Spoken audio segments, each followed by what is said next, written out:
देख के उनकी शक्ल को, उनके शरीर को ये बोलते हैं कि तू ही निरंकार, यानी तू ही परमात्मा है, तू ही निरंकार निराकार है। अब साकार बन के हमारे सामने गुरु बन के आ गया। एक तो ये सिस्टम है साकार का, एक है निराकार। लोग कहते हैं परमात्मा निराकार है, जैसे आर्य समाजी। आप किसी भी आर्य समाजी संत के पास जाओगे या किसी निरंकारी संत के पास जाओगे या कोई भी दादा स्वामी और भी अन्य नाना प्रकार के पद हैं जो कहते हैं कि परमात्मा तो निराकार है, उसका कोई आकार नहीं है। तो ये दुनिया दो भागों में बट गई, एक साकार में बट गई, एक निराकार में। हिंदुओं के पास जाओगे, हिंदू भी दो प्रकार का है। एक है जो देवी देवताओं की पूजा करते हैं, जो कहते हैं परमात्मा साकार है। एक हिंदू ऐसा है जो वेदों को मानता है और साफ कहता है कि परमात्मा की कोई मूर्ति नहीं है, जगत प्रतिमा असली, उसकी कोई प्रतिमा है ही नहीं। तो ये दो प्रकार के। अगर मुसलमानों के पास जाओगे तो वहां पर आपको बता देंगे कि अल्लाह का कोई आकार नहीं है, उसका कोई शरीर नहीं है, अल्लाह निराकार है। ईसाइयों के पास जाओगे, ईसाई भी ये बोलेंगे गॉड इज फॉर्मलेस, उसका कोई फॉर्म नहीं है, यानी उसका कोई आकार नहीं है। सारा ही संसार इन दो से आगे की कोई बात ही नहीं कर पाता, या तो साकार या निराकार। किसी को कह देते हैं या सद्गुण या निर्गुण। लेकिन कबीर साहब ने इन दोनों मतों का खंडन किया। उन्होंने क्या बोला? उन्होंने कहा सद्गुण निर्गुण द्वंद्व पसारा और दोनों पढ़े काल की धारा। उन्होंने कहा कोई निर्गुण में ईज रहा, कोई सद्गुण कहराए, अरे अटपट चाल कबीर की से कहीं न जाए। उन्होंने और भी जगह बोला, मैं तो देखूं तो ही को, तू देखे कहीं और लानत ऐसे चित्त पर एक चित्त दो और। यानी चित्त सबके पास एक सा ही है, मन सबका एक जैसा ही है, लेकिन आधों का मन ये मान बैठा है कि परमात्मा साकार है और आधों ने ये मान लिया परमात्मा निराकार है, जबकि ये दोनों ही अज्ञान है। तो साहिब कहते हैं निराकार तो है नहीं और साकार भी नहीं, इन दोनों से जो परे है वो परमात्मा है। अब वो क्या है, उसका स्वरूप क्या है, ये आपको कौन बताता है? ये भेदी गुरु बताता है, जो निराकार और साकार दोनों से अलग परमात्मा को यथार्थ रूप में जो जानता है, वही आपके सारे धर्म तोड़ के निराकार और साकार से परे उस शब्द स्वरूपी राम के साथ होता है। अब शब्द क्या है उसमें विचार करना है। कई लोग कहते हैं कबीर साहब यही है, यानी दाढ़ी मूंछ वाले हैं, टोपी वाले हैं। कई कहते हैं परमात्मा कबीर साहब जो हैं वो निराकार है, उनका कोई आकार नहीं है। लेकिन वो ये नहीं जानते कि निराकार और शब्द में फर्क क्या होता है। कबीर साहब शब्द गुरु है, साकार और निराकार दोनों काल की बाजी है। इसीलिए बोला सर्वगुण निर्गुण दोनों से न्यारा, जानेगा कोई जाननहारा। ना परमात्मा साकार ना निराकार। साकार क्या है? शरीर साकार है, लेकिन शरीर को चलाने वाला कौन है? शरीर किसकी शक्ति से चल रहा है? उस चेतन सत्ता है, उस शब्द स्वरूपी राम की शक्ति से चल रहा है। तो वो चेतन सत्ता भिन्न है, शरीर भिन्न है। शरीर किसी का भी हो सकता है, आदमी का, औरत का, कुत्ता, बिल्ली, हाथी, घोड़ा, शेर, चीता, लेकिन उसको चलाने वाली जो चेतन सत्ता है वो एक ही है। जैसे शरीर कई प्रकार का हो सकता है, पंखे का, बल्ब का, ट्यूबलाइट का, रेफ्रिजरेटर का, एसी का, प्रेस का, गीजर का, हीटर का, तमाम शरीर है, लेकिन उनको चलाने वाला करंट एक है।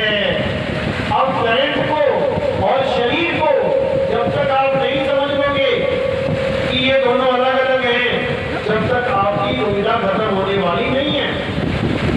शरीर यानी कि पंखा उस करंट की वजह से चल रहा है जो आपको दिखाई नहीं दे रहा। पंखा दिखाई दे रहा है इसलिए आपने करंट को भी पंखा ही मान लिया, लेकिन करंट तब समझ में आता है जब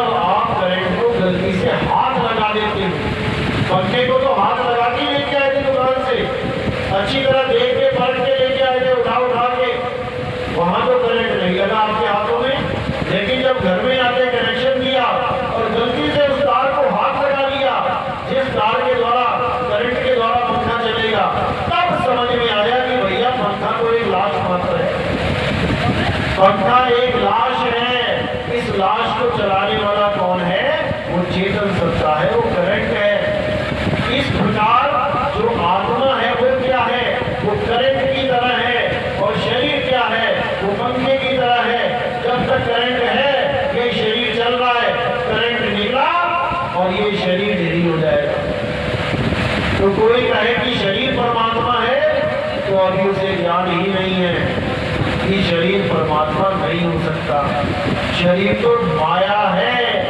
जब पैदा होता है तो 6 इंच का होता है और जब बढ़ने लग जाता है तो 6 फुट का हो जाता है और उसके बाद ढलने लग जाता है तो बूढ़ा होके गिर जाता है। जो भी चीज बदल रही है इस संसार में वो माया ही है और परमात्मा माया से परे है।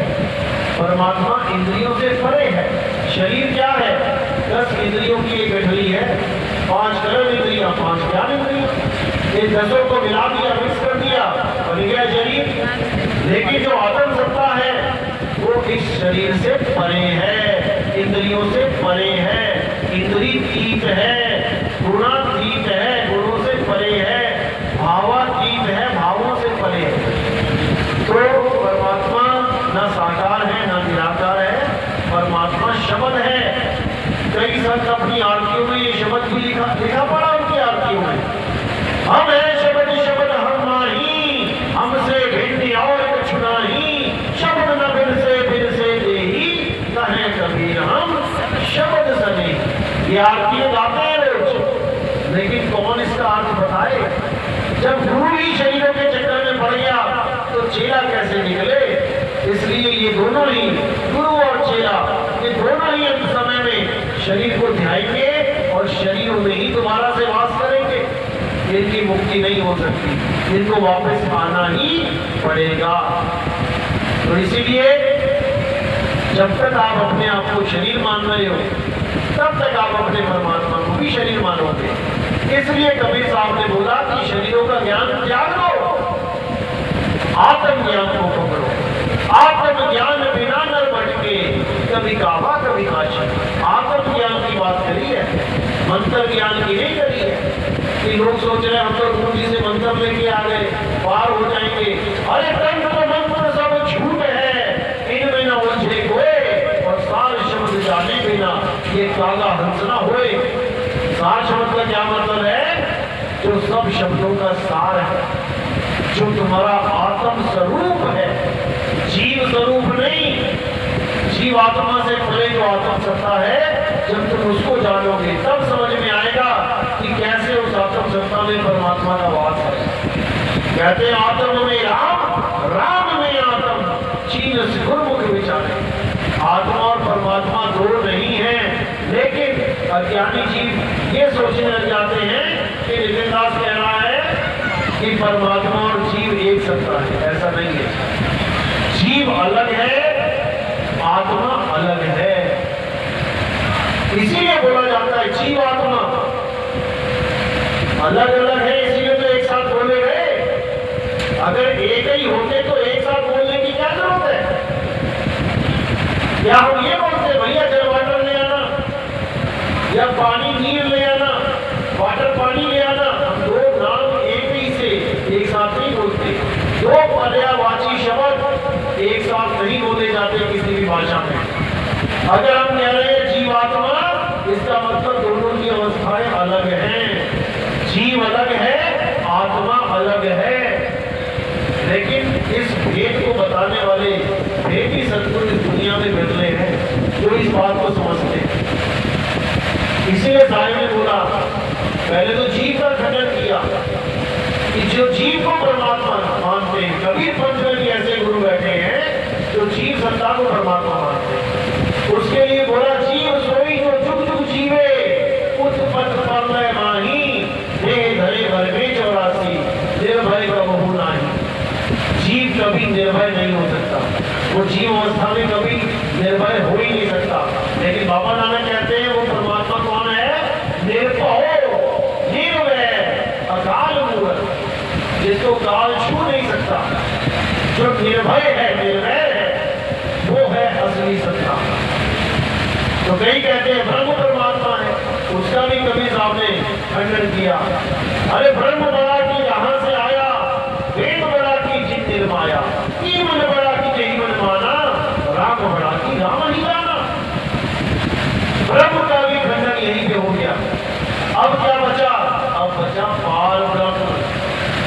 नहीं तुम्हारा आत्म स्वरूप, जिसके लिए बोला जब तक ना चीनोगे आत्म तब तक ना मिली है परमात्म। आत्म चीने परमात्म चीने, संत कहावे सोए और यह भेद काया से न्यारा मुझे बिरला करता। जब तक आदमी परमात्मा को डायरेक्ट खोजने में लगा है, जब तक उसका कुछ नहीं होने वाला। पहले आत्मा को खोजो, आत्म ज्ञान क्या है, फिर उस आत्मा को मथो रमण करो उसमें, तब तुम्हें समझ में आएगा कि परमात्मा होता क्या है। तो नानक साहब कहते हैं आत्मा परमात्मा एको करे, अंतर की दुविधा अंतर मरे। जो अंतर बना बैठे हैं हम आत्मा और परमात्मा में, जीव और परमात्मा की बात नहीं कर रहा हूं मैं, उनमें बहुत अंतर है, लेकिन आत्मा और परमात्मा में जो अंतर बना बैठे हैं हम, यही हमारे बंधन का कारण है। तो इसलिए साफ बोला साहिब में आत्म में परमात्मा दर से, परमात्म में जाई और जाई में परछाई दर से, लखे कभी ना साई। परमात्मा कहां दर्शेगा? आत्म में परमात्मा दर से, लेकिन नहीं समझ में आ रहा किसी के दुविधा में। तो यही आत्म ज्ञान कबीर साहब ने खोल खोल के समझाया, लेकिन कहते हैं आदि नाम अनुभाग सुनाया और मूर्ख जीव समझ नहीं पाया। तो अब हमने विवेकी बनना है। अरदास यही है मालिक से कि सब संतों का, सब भक्तों का, हर जीव का विवेक ऐसा खुल जाए कि आपसी वैर विरोधी खत्म हो जाए और हम सब एक होके एक मालिक के झंडे के नीचे, उस सतनाम के झंडे के नीचे अपने भारत देश को विश्व गुरु बनाए। क्योंकि आज पूरे विश्व को सच में एक गुरु की तलाश है। गुरु कौन होता है? जो मार्गदर्शन करता है। आज सारा विश्व ही भ्रमित है, पूरा पूरा संसार भ्रमित है और कहने को धार्मिक भी कहला रहा है। 150 के ऊपर देश अंग्रेजों के हैं, कहने को धार्मिक है, लेकिन पथ भ्रष्ट है। आधी दुनिया मुसलमान हो गई है, कहने को धार्मिक है, लेकिन रास्ता नहीं मिल रहा है। 52 अक्षरों से न्यारा कोई हो ही नहीं पा रहा है। अंग्रेजों के पास जाओ, प्रेयर पढ़ा देते हैं, जाओ प्रेयर करो चर्च में जाके। मुसलमानों के पास जाओ तो वे कलमा पढ़ा देते हैं, कहते हैं नमाज पढ़ो जाके। अरे दोनों ही 52 अक्षर हैं। हिंदुओं के पास जाओ तो वे आरती करवा देते हैं, सुबह शाम आरतियां करो। अरे 52 अक्षर हैं। साहिब कह रहे हैं जब 52 का टूटे डोरा, सहजे छूटे काल झकोरा, फिर नहीं आए फिर नहीं जाए, साल शब्द में रहे समाये। 52 अक्षर अपनी जगह ठीक है, लेकिन 52 अक्षरों के द्वारा तुम परमात्मा को नहीं पा सकते। इस दुनियादारी के काम करने के लिए 52 अक्षर ठीक है। किसी बहने को कोई सामान मंगाना हो तो आधा घंटा लग जाएगा समझाने में, उसको इशारे दे दे के समझा पाओगे।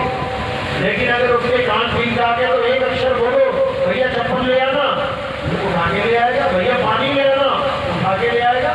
52 अक्षरों की ताकत भी बहुत है, लेकिन 3 लोग हैं। इसीलिए कबीर साहब ने वाणी बोला 52 अक्षर लोक त्रय, 3 लोक में 52 अक्षर हैं, इसके बिना काम नहीं चलेगा। 52 अक्षर लोक त्रय, सब कुछ नहीं माही।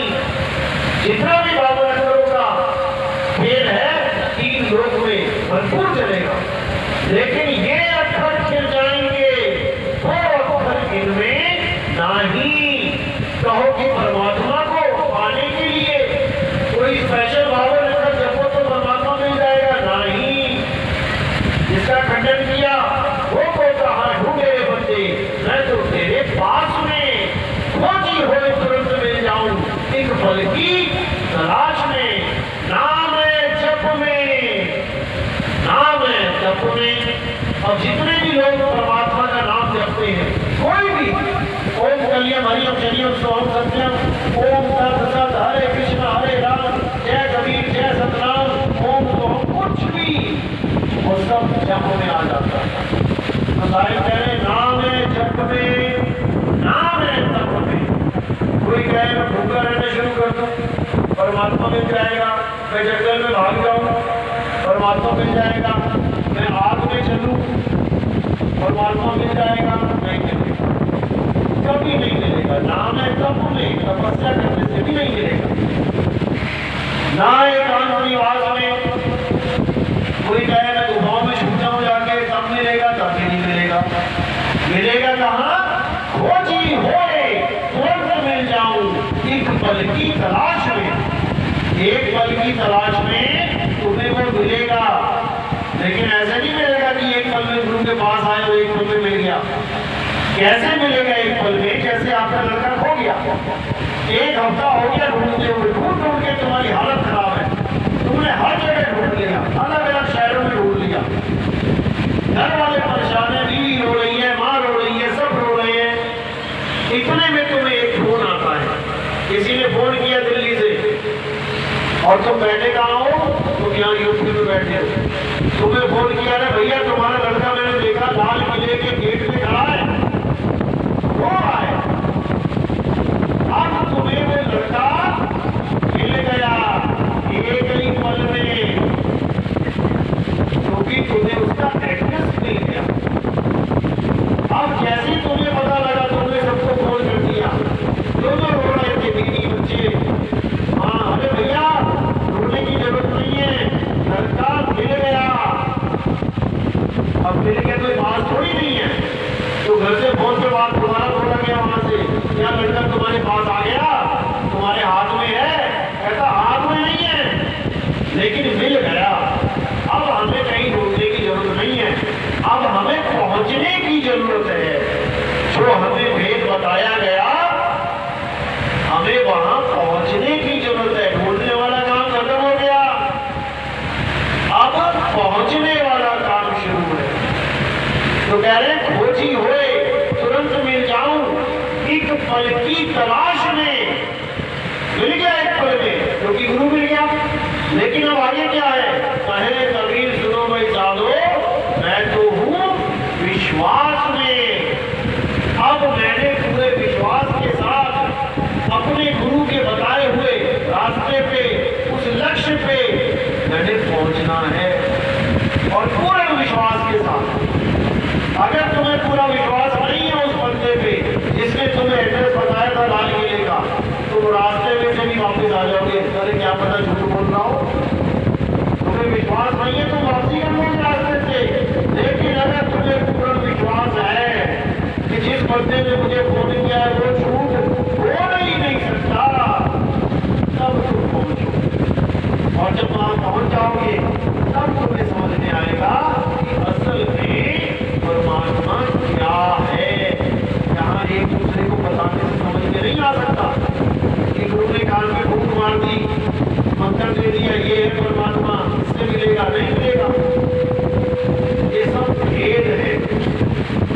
वस्तु कहीं ढूंढे कहीं, कैसे लाके हाथ, और गुप्त वस्तु तब मिले बेटी नीचे साथ, बेटी नीना साथ में, नीनी वस्तु रखाए, और कोटि जन्म का पंथ था फल में पहुंचा जाए।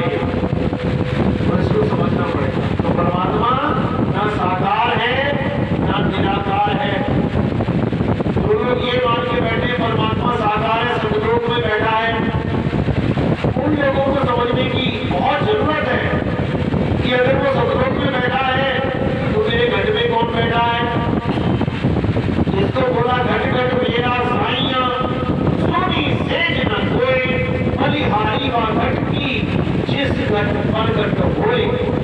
परमात्मा कहीं दूर नहीं है भाई, परमात्मा बिल्कुल मेरे पास है। वो कहाँ ढूंढने बनते, मैं तो तेरे पास में। वचन यही गाते हैं, मैं तो तेरे पास में। और बैठा कहाँ देते हैं? सतलोक में। सतलोक में जाने के बाद वो परमात्मा भीतर बढ़ जाता है। कहते नहीं इसके रोम को की रोशनी थोड़ी कम है, हमें तो ज्यादा वाला चाहिए। सतलोक को छोड़ के आगे चले जाते हैं अलग लोक में, वहाँ अलग कुछ मिलता है, उसका भी टेस्ट करते हैं। भाई तेरे भी लोग को कम है प्रकाश, फिर और आगे बढ़ जाते हैं अनामी लोक में, वहाँ पुरुष अनामी बैठा हुआ है। बताओ 3-4 परमात्मा लोग कितने बना दिए। और साहिब कह रहे भाई ने 2 जगदीश कहाँ से आया? कहो कौन आया? कौन बेवकूफ है, कौन पागल है जो 2 परमात्मा की बात कर रहा है? वो तो एक सत्ता है, तो ब्रह्मांड को चला रहा है। तो इसी को समझना है, परमात्मा कहाँ है? दूध में घी की तरह है। हम कोई कहे दूध यहाँ पड़ा है और घी सतलोक में पड़ा हुआ है, वो कैसे भाई? अगर दूध यहाँ है तो घी भी यहाँ है, बस तुम्हें बचने का तरीका पता होना चाहिए, बस इतनी सी बात है। तो इसलिए बोला जो तिल माही तेल है और चू चकमक में आग, तेरा साईं तुझ में है, जाग सके पूरा। जबकि हम भजन भी यही गाते हैं, मेरे रोम रोम में बसने वाले राम, मैं तुमसे क्या मांगू? और मांगने भी जाते हैं कहाँ पे? मंदिर में जाते हैं, मेरे रोम रोम में बसने वाला राम, और जाते हैं मंदिर में, जाते हैं मैं तुमसे क्या मांगू, और मांगते भी हैं। दिक्कत यहाँ पे, क्योंकि हमें पता ही नहीं लग रहा कि हमें करना क्या है। क्यों नहीं पता लग रहा? केवल भेदी गुरु ना होने के कारण। अगर भेदी गुरु तुम्हें मिल जाए तो तुम्हारे जीवन की जितनी गुत्थियां हैं ये सब सुलझ जाएंगी। नाम और धागा उलझिया और कहो कौन सुलझाए, अरे सतगुरु ऐसा सुलझाया कि क्यों उलझाना चाहे, ये दोबारा नहीं उलझेगा। ये सारी कहानी सुलझ जाएगी तुम्हारी। परमात्मा साकार है, निराकार है, क्या है, सब समझ में आ जाएगा। सारे बंद की सब